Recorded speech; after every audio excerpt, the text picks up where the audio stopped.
दोस्तों तो इस वीडियो में बात करेंगे इंडेसियन आईपीओ के बारे में।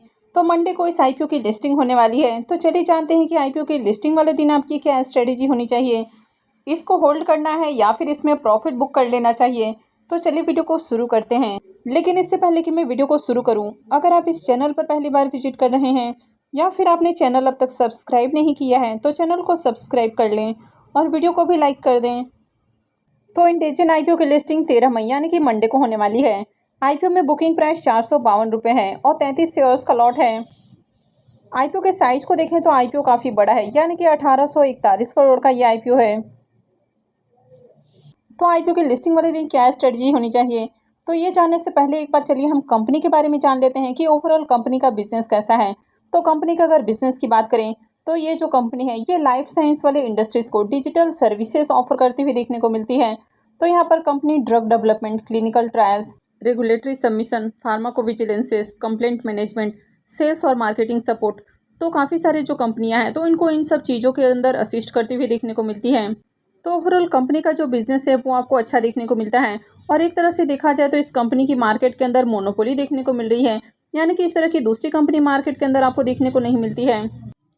इसकी subsidiary company DT Associate Limited DT Consulting brand के नाम से कंसल्टिंग सर्विसेज ऑफर करती है और इस कंपनी को इसके काम के लिए प्लैटिनम लेवल के अवार्ड से रिकॉग्नाइज किया गया है।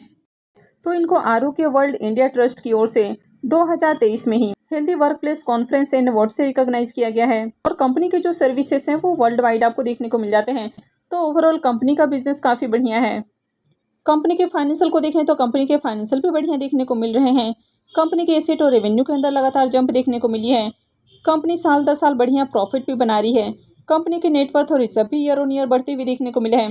हालांकि कंपनी के डेट भी पहले के मुकाबले काफ़ी ज़्यादा इंक्रीज हुए हैं, लेकिन कंपनी के ऊपर जो डेट है ये बहुत हेवी डेट आपको देखने को नहीं मिलता है, क्योंकि कंपनी के पास देखें तो काफ़ी अच्छा रिजर्व है और कंपनी ईयर ऑन ईयर काफ़ी अच्छे प्रॉफिट भी बनाते हुए देखने को मिल रही है।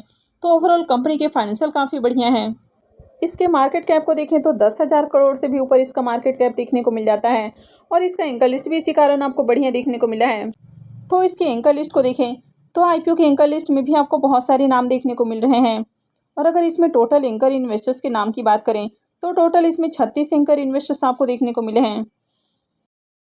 तो इस कंपनी का आपने मार्केट कैप देखा कि 10,000 करोड़ से ऊपर इसका मार्केट कैप देखने को मिल जाता है। तो जब थोड़ी कंपनी बड़ी देखने को मिलती है तो म्यूचुअल फंड्स भी इसमें इंटरेस्टेड देखने को मिलते हैं। तो यहाँ पर कई सारे म्यूचुअल फंड्स भी आपको आते हुए देखने को मिले हैं। तो इस आईपीओ में 10 म्यूचुअल फंड्स कंपनियों ने 18 स्कीम्स के जरिए आईपीओ में पैसे लगाए हैं। तो इसका एंकर लिस्ट भी काफ़ी बढ़िया देखने को मिल रहा है। इंडेसियन आईपीओ में बुकिंग प्राइस 452 रुपये है और अभी इसका प्रीमियम 290 रुपये के ऊपर ट्रेड कर रहा है। तो ऐसे में आईपीओ की लिस्टिंग 742 रुपये के अराउंड आपको देखने को मिल सकती है। तो इस आईपीओ में जो लिस्टिंग प्राइस है, यानी कि जो एक्सपेक्टेड लिस्टिंग प्राइस है वो 700 से ऊपर आपको देखने को मिलेगा, यानी कि 750 के अराउंड आपको आईपीओ की लिस्टिंग देखने को मिल सकती है। तो इसमें थोड़ा सा प्राइस 20-30 रुपये ऊपर नीचे आपको देखने को मिल सकता है।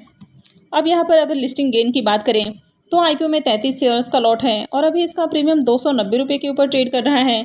इसका मतलब है कि आईपीओ से 9,570 रुपये एक लॉट से प्रॉफिट बन सकता है। इसके प्रीमियम को देखें तो इसका प्रीमियम 64% के ऊपर ट्रेड कर रहा है।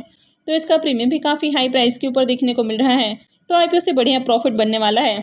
तो जिस तरह इसके प्रीमियम के अंदर एक स्ट्रेंथ आपको देखने को मिली है, तो ऐसे में आईपीओ से 9,500 से 10,000 के बीच में आपको प्रॉफिट देखने को मिल सकता है। अब बात कर लेते हैं कि आईपीओ की लिस्टिंग वाले दिन क्या स्ट्रेटजी होनी चाहिए। तो सबसे पहले बात कर लेते हैं जिन्होंने इस आईपीओ में लिस्टिंग गेन के लिए अप्लाई किया है। तो अगर आपका point of view listing gain है तो आपको आईपीओ की लिस्टिंग के साथ ही प्रॉफिट बुक नहीं करना है, पहले आईपीओ को लिस्ट होने देना है। देखना है कि आगे इसमें किस तरह का प्राइस एक्शन बनते हुए देखने को मिलता है। तो जैसा कि थोड़ी देर पहले ही मैंने आपको बताया कि एक तरह से कंपनी मोनोपोली बिजनेस में आपको देखने को मिलती है। तो ऐसे में लिस्टिंग के साथ ही यहाँ पर आपको तेजी देखने को मिल सकती है, लेकिन ये भी ध्यान रखना है कि जो प्राइस है ये आपको ओवर वैल्यूड देखने को मिला है। तो यहाँ पर हो सकता है कि थोड़ी बहुत प्रॉफिट बुकिंग भी आती हुई देखने को मिले। अब कोई भी कंपनी अगर आपको थोड़ी सी ओवर वैल्यूड प्राइस के ऊपर आती हुई देखने को मिलती है और लिस्टिंग अगर बढ़िया प्राइस के ऊपर होती है तो वो प्राइस जो है वो और ज़्यादा ओवर वैल्यूड हो जाता है। तो ऐसे में वहाँ से आपको एक प्रॉफिट बुकिंग देखने को मिलती है, यानी कि हाई प्राइस के ऊपर से गिरावट देखने को मिलती है। लेकिन ज़रूरी नहीं कि लिस्टिंग के बाद आपको गिरावट ही देखने को मिले। जब बड़े इन्वेस्टर्स किसी आईपीओ को लेकर डिमांडिंग देखने को मिलते हैं, यानी कि लिस्टिंग के बाद अगर उनकी ओर से बाइंग देखने को मिलती है, तो हाई प्राइस होने के बावजूद भी उसमें लगातार आपको तेज़ी देखने को मिलती है। और पहले भी कई सारे आपने एग्जाम्पल देखे हैं, जैसे कि अगर आरआर केबल की बात करें, इरेडा की बात करें, तो ऑलरेडी आईपीओ ओवर वैल्यूड देखने को मिले लिस्टिंग के बाद, लेकिन उसके बाद भी देखें तो प्राइस आपको लगातार ऊपर भागते हुए देखने को मिले। तो आगे शेयर्स के प्राइस में उछाल देखने को मिलेगा, क्या यहाँ से प्रॉफिट बुकिंग आएगी, ये पूरी तरह से डिपेंड करता है कि बड़े इन्वेस्टर्स इसमें क्या कर रहे हैं। अब मान लीजिए कि आईपीओ की लिस्टिंग होती है 750 के अराउंड आपको देखने को मिलती है। अब लिस्टिंग के बाद अगर प्राइस में लगातार हाइयर हाइस फॉर्म होते हुए देखने को मिलते हैं, अगर बड़े इन्वेस्टर्स इसको लेकर डिमांडिंग है, यानी कि उनका इनमें इंटरेस्ट देखने को मिलता है, जिस तरह की कंपनी का मोनोपोली बिजनेस देखने को मिलता है, तो अगर प्राइस में लगातार हाइयर हाइस फॉर्म होते हुए देखने को मिलते हैं, तो आपको यहाँ पर सेल नहीं करना है, आपको होल्ड करके रखना है। अगर आपने लिस्टिंग गेन के लिए अप्लाई किया है, तो आपको ये भी ध्यान रखना है कि अगर आपको बढ़िया प्रॉफिट मिल रहा है तो आपको प्रॉफिट लेकर घर जाना है। तो कहीं भी अगर आपको शार्प फॉल देखने को मिले तो फिर आपको एग्जिट करना है, आपको लालच के चक्कर में होल्ड नहीं करना है। अब मान लीजिए कि प्राइस आपको 900 के अराउंड आते हुए देखने को मिलते हैं और उसके बाद ये गिरकर 800 रुपये के ऊपर आ जाते हैं, तो फिर आपको ये गलती नहीं करनी है कि फिर से प्राइस 900 के ऊपर जाएगा तभी मैं प्रॉफिट बुक करके एग्जिट करूंगा।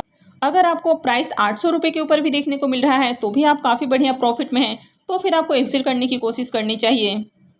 इसके अलावा हो सकता है कि लिस्टिंग के बाद प्राइस ऊपर जाए और वहां से लगातार आपको शार्प फॉल देखने को मिले। तो अगर प्राइस कोई बॉक्स जैसा बनाता है या कोई ऐसा पैटर्न बनाता है और वहां से प्राइस इसको तोड़कर नीचे आते हुए देखने को मिलता है, यानी कि जो लिस्टिंग प्राइस है इसको तोड़कर प्राइस अगर नीचे जाता है, तो आपको होल्ड करने की गलती बिल्कुल भी नहीं करनी है। अगर कंपनी अच्छी भी है और बड़े इन्वेस्टर्स इसमें प्रॉफिट बुक कर रहे हैं, प्राइस लगातार लोअर लो बनाते हुए देखने को मिल रहा है, तो फिर आपको बिल्कुल भी होल्ड नहीं करना है। अब इससे पहले आपने टाटा टेक्नोलॉजी को भी देखा है कि काफ़ी हाई प्राइस के ऊपर आईपीओ लिस्ट हुआ और लिस्टिंग के बाद उसमें एक उछाल भी देखने को मिला, लेकिन हाई प्राइस के ऊपर जाने के बाद उसमें लगातार सेलिंग प्रेशर देखने को मिला, यानी कि बड़े इन्वेस्टर्स की ओर से प्रॉफिट बुकिंग देखने को मिली और प्राइस देखें तो काफ़ी ज़्यादा डाउन देखने को मिला है, यानी कि 1400 से प्राइस 1000 रुपये के ऊपर आते हुए देखने को मिला है। ऐसा नहीं कि टाटा टेक्नोलॉजी अच्छी कंपनी नहीं है, कंपनी के फाइनेंशियल बढ़िया नहीं है, इसके बावजूद भी अगर प्रॉफिट बुकिंग आती है तो चाहे कोई भी कंपनी हो, अगर उसमें गिरावट देखने को मिलती है तो आपको होल्ड करने की गलती नहीं करनी है। आपको जो भी प्रॉफिट मिल रहा है तो उसको बुक कर कर एग्जिट करें। अब अगर आप लॉन्ग टर्म इन्वेस्टर हैं, आप इसको होल्ड करके रखने वाले हैं, लेकिन फिर भी मुझे लगता है कि अगर आईपीओ की लिस्टिंग बढ़िया प्राइस के ऊपर देखने को मिलती है तो कुछ शेयर्स में आप चाहें तो प्रॉफिट बुक कर सकते हैं और रेस्ट को होल्ड करके रख सकते हैं। अब अगर इसमें लगातार उछाल देखने को मिलता है तो आपको प्रॉफिट बुक नहीं करना है, अगर शार्प फॉल देखने को मिलता है तब आपको प्रॉफिट बुक करना है, क्योंकि जिस तरह कंपनी का बिजनेस देखने को मिला है तो हो सकता है कि लिस्टिंग के बाद यहाँ पर आपको लगातार उछाल देखने को मिले, क्योंकि प्राइस देखें तो ओवर वैल्यूड देखने को मिला है। तो हो सकता है कि लिस्टिंग के बाद जब प्राइस और ज़्यादा ओवर वैल्यूड हो जाते हैं तो बड़े इन्वेस्टर्स की ओर से प्रॉफिट बुकिंग देखने को मिले। अगर आगे इसके प्राइस में बहुत ज़्यादा गिरावट देखने को मिलती है तो वहाँ से बाई करके आप इसको आने वाले कुछ सालों के लिए होल्ड करके रख सकते हैं और अच्छा खासा वहाँ से भी प्रॉफिट बना सकते हैं। अब बात कर लेते हैं उन लोगों की जिनको कि अलॉटमेंट नहीं मिली है। अगर आपको अलॉटमेंट नहीं मिली है और प्राइस के अंदर लगातार आपको हायर हाइस फॉर्म होते हुए देखने को मिलता है, तो आपको एक बार मार्केट डेप्थ को भी चेक करना है कि किस तरह बाइंग ऑर्डर यहाँ पर देखने को मिल रहे हैं। अगर मार्केट में लगातार इसमें डिमांड बनी रहती है तो फिर आपके लिए एक बाइंग अपॉर्चुनिटी हो सकती है। तो यहाँ से बाई करके आप आने वाले कुछ दिनों के लिए इसको होल्ड कर सकते हैं, जब तक कि मार्केट में आपको तेज़ी देखने को मिलती है। इसके प्राइस के अंदर आपको मोमेंटम देखने को मिलता है, लेकिन अभी देखें तो मार्केट भी काफ़ी रिस्की है। तो जो भी यहाँ पर ट्रेड लेना है तो काफ़ी सोच समझ कर लेना है और आपको अपना एसएल ज़रूर फॉलो करना है। तो इसमें ट्रेड लेने से पहले आपको एक बार ज़रूर ध्यान रखना है कि ओवरऑल इसमें डिमांड कैसी है और उसके बाद ही आपको ट्रेड लेना है।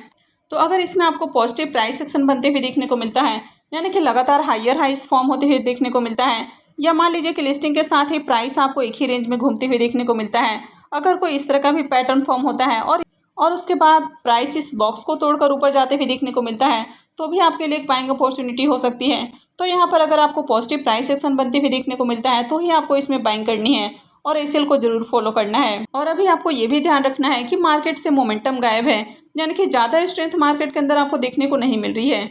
अगर सेलिंग होती है तो उस दिन बहुत ज़्यादा आपको सेलिंग प्रेशर देखने को मिलता है। तो अगर आने वाले दिनों में सेलिंग प्रेशर देखने को मिलता है तो इसमें बड़ा फॉल भी देखने को मिल सकता है। तो इसलिए आपको काफ़ी सोच समझ कर ट्रेड लेना है। तो आई होप कि आपको वीडियो अच्छी लगी होगी। तो अगर आपने इस वीडियो को अब तक लाइक नहीं किया है तो वीडियो को लाइक कर दें और चैनल को भी सब्सक्राइब करके रखें। और वीडियो को अंत तक देखने के लिए आप सबको बहुत बहुत धन्यवाद।